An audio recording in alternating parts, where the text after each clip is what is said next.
আসসালামু আলাইকুম।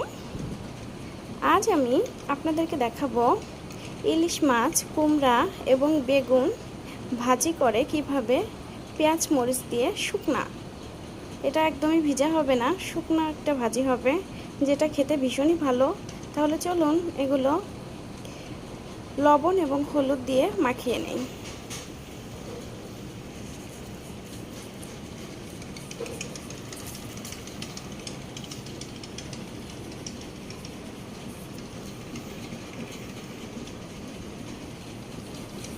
এগুলো আমি মাখিয়ে নিই।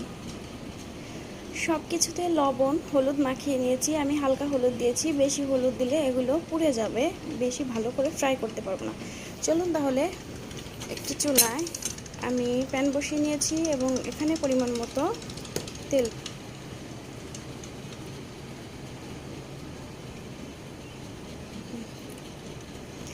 দিয়েছি। এখন তেলটি গরম হওয়ার জন্য অপেক্ষা করব।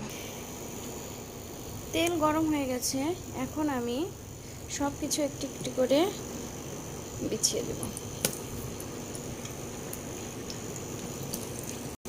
প্রথমে আমি কুমড়াগুলো ভেজে নিব। যখন একটি পাশ লালচে হয়ে আসবে তখন আমি আরেকটি পাশ উল্টিয়ে দেব। কুমড়ার একটি সাইড হয়ে গেছে, এখন আমি উল্টিয়ে নেব। কুমড়াগুলো হয়ে গেছে, এখন আমি একটু একটু করে উঠিয়ে নেব। এখন আমি বেগুনগুলো ভেজে নিব। একটু একটু করে বেগুন দিয়ে দেব। বেগুনগুলো সব দিয়ে দিয়েছি, যেহেতু কড়াইতে অনেকটা জায়গা আছে এই কারণে মাছগুলো দিয়ে দেব।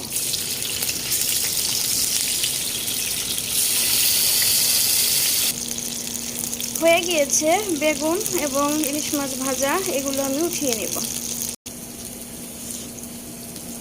মাছ এবং বেগুন উঠিয়ে দিয়েছি। এখন চুলায় একটি প্যান বসিয়েছি।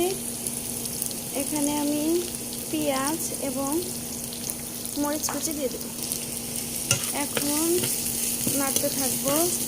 হালকা একটু লবণ দিব, লবণ দিয়ে দেব।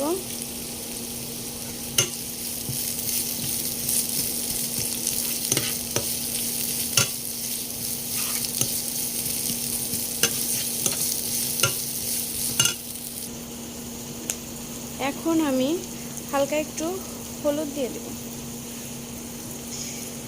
বেশি দিব না, বেশি দিলে পুড়ে যাবে। হয়ে গিয়েছে আমার পেঁয়াজ মরিচ ভাজা। এখন আমি সব কিছু এর মধ্যে দিয়ে দেব। প্রথমে আমি ইলিশ মাছ দিচ্ছি। এখন আমি সব কিছু এর সঙ্গে দিয়ে